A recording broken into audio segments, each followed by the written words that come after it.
Well, it's not a pleasant day. It's no ISO. It's been a bit drizzly. I was going to go down to the plot and grab some more poo.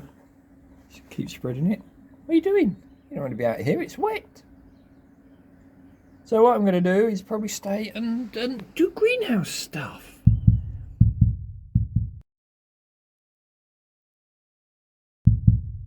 Been preparing.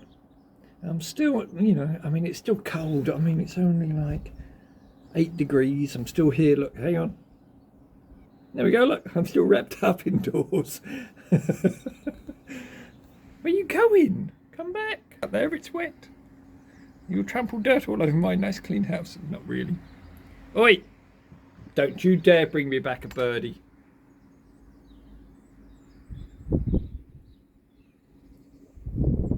What's she saying? Oh, there's no mice in my greenhouse. Go get him. I wouldn't be that cruel. Alright, I'll catch you guys later. Greenhouse work. So this is Pasty. This is one of the ponies that produced the pony poo. And the other pony is all the way over there, look. Hello. But this is lovely little Pasty. She's tiny. Or he's tiny. Maybe he.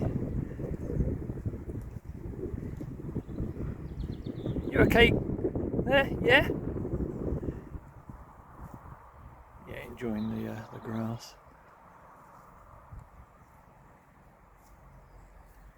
Very friendly. Doesn't mind kids or pets. Quite happily go and nuzzle a puppy.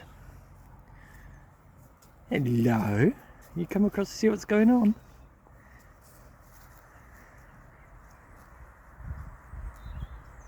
Here we go. Keep producing that poo for me. This is the current selection of poo. It's not actually that big. That's better. That's the current pile of poo.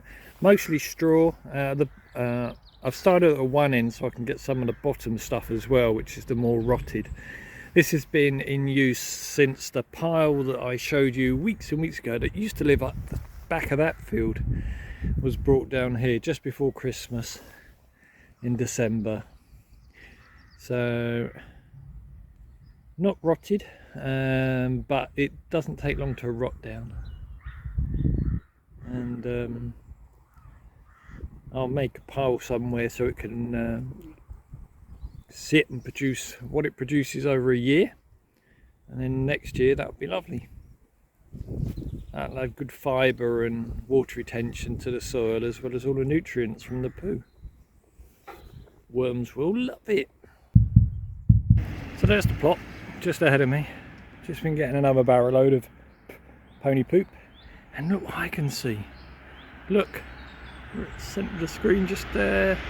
Let's zoom in. Look. Hello, darling. Wonder what you're doing. Are you actually looking for a home, or are you just resting?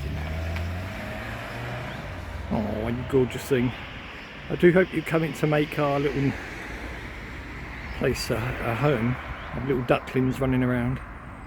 Right, there we go. Back to poo shifting. I'll probably disturb it as I walk past it, but there we go. At least we know that they're attracted to the pond, even if it is just as lay-by, but you know, while they're on their route somewhere. I'm so excited, I didn't realise it's a nesting pair. Oh, fingers crossed.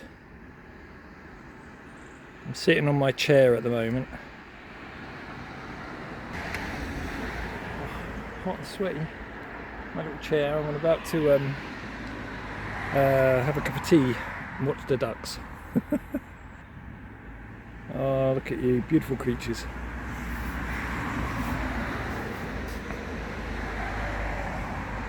My ducks. All mine.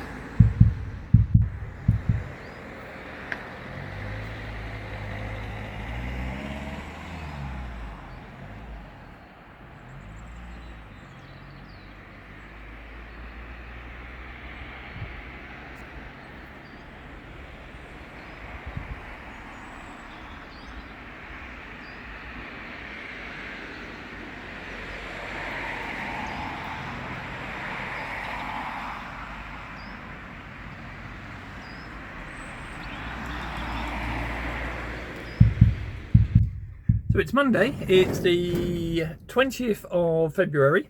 I'm in my little greenhouse, which is what all that banging is. Wobble, wobble. So far the greenhouse that you haven't seen much of yet has been superb. It's despite the really gusty winds that we've been having and still are having, it's holding up really well. Look at my hair. Oh my god, had it cut. Right, so let me quickly show you around the greenhouse. So I will be doing a separate video about the greenhouse, about why I chose this particular one and how it's assembled. So it's a 6x6. It's polycarbonate plastic. The reason I chose polycarbonate, which I'll again go through when I do the other video, is I would have preferred horticultural glass. I don't like plastic at all, but in Norfolk there is no recycling for horticultural glass. So not only do you have dangerous glass if it gets broken, but it will go straight to a landfill. At least with this, it's much actually stronger than horticultural glass. It doesn't shatter, and it's very noisy. And if it does break, or the frame gives, that, you know, and I have to start again, then at least I might be able to use these to make some sort of other structures, such as, for example, cold frames. Right, so, or I could, you know, just make a wooden one out of basic parts. These will survive pretty much anything. The only problem, of course, is that they'll gust away. Right, so it's a 6x6 built on normal grass. It's got a wooden base that I constructed. In it are these, you get these two come as a pack for £26, I believe. So I brought 2 lots, and the only other thing I've bought recently is the thermometer. This I haven't adjusted for quite some while, so you see it's 19 degrees in here. It's reached a high of 22, but it has got as low as -1 on one occasion, and it has been frosty on others. These are the broad beans I sowed as replacements for the ones that died, and the peas, and I've got some more. No, that's it. And down at the bottom, I have the, get in there, I have the spring onions that need to be transplanted at some point. As you see, my main dish are going to be these 1 litre PETs. I've cut them, the top off, and I've cut a little hole in each of the bottoms for drainage. I've also got some experimental plants growing here. I believe these are actually bluebells, and these I believe are, there's only a couple left. These haven't done very well at all. I think these were primroses. They haven't done at all well. And I did have some heathers as well, but I don't think they've survived. But there you go, experiment. Right, so it's that time of year when we should be sowing seeds. So why have I not started sowing seeds? Kitchen time, cup of tea time. Talking about seed sowing. Yeah, I've decided not to actually throw any seeds into soil at the moment. One of the reasons being that we still are absolutely no idea how this SSW, this sudden stratospheric warming, is going to affect us in the UK. At the moment, we've got high pressure and changeable weathers. The high pressure will probably give us lovely sunny days, possibly, hopefully, but really cold nights. And then after that, after this SSW starts to revert back to its normal wind directions and prevailing winds, we don't know what we're going to get. There's talk about we could have freezing weather with snow. We could have Arctic winds from Scandinavia. People just don't know. And so I've decided not at this time to sow anything that's going to be, you know, difficult to germinate and keep alive. Now, I've tried raising seeds in this house, but Unfortunately, I say house, it's a bungalow. My hair. Unfortunately, it's too dark and it's too cold. In fact, it's a lot warmer in the greenhouse during the day, but of course during the night, the temperature drops down to close to freezing. And it will be freezing when this colder weather starts hitting us, thanks to this SSW.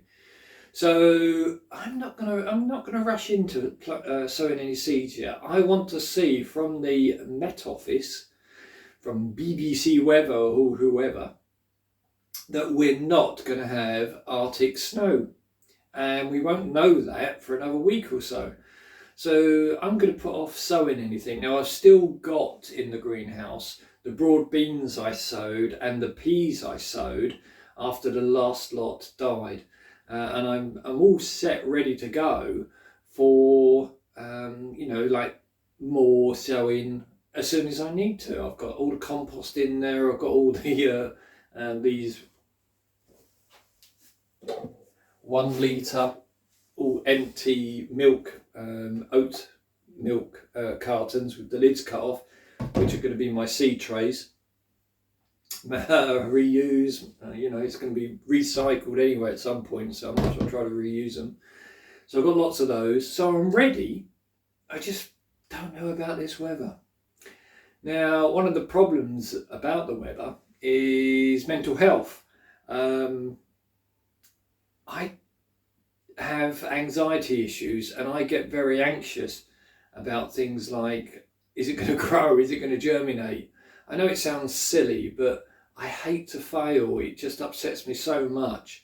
So I'd rather wait and perhaps have a poor harvest, because I was a week later than everybody else, or 2 weeks later than everybody else. But I really can't see that the 2 week wait with known cold weather is going to get ahead of us. Now, I don't have any indoor propagators or lights, and I can't see the point of me trying to get them at the moment. In fact, I think you have to be a hobbyist to actually get them, because I've seen people with their chilies, aubergines growing and things like that, and they've all got them under the lights, and tomatoes under the lights now, but I can't afford it. I mean, these propagators are £50 odd each, and they cost £5 a month to actually run, and then the lights on top, I don't know how much people pay for those. Now, even if you break that down to say 5 years, even at, like £5 a month, I don't use that amount of chilies in a year. I buy my chilies like this. I mean, they're really tasty, they're lovely. This is like chopped and ready, a couple of quid, and that's all I use. I use maybe 1 or 2 of those a year. If I want something a bit spicier, I just put more in. I don't go to a different chili. Now, having said that, I will try growing chilies because I've got the greenhouse, and I hope to get a polytunnel sometime. So I'm not saying I'm not going to grow it, but I don't see the point in spending a lot of money, more money than I can afford at the moment, in order to get ahead, when I can perfectly use a couple of quid's worth of shop bought stuff. I know people are out there shouting and clicking the dislike button now.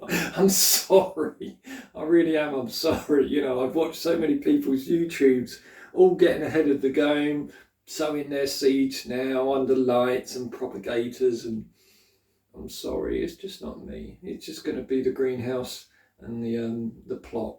No windowsills, no lights. Anyway, I hope that's okay with everybody. Please don't click the dislike. Just look after yourselves in this cold weather, and I'll catch you again next week. Bye now.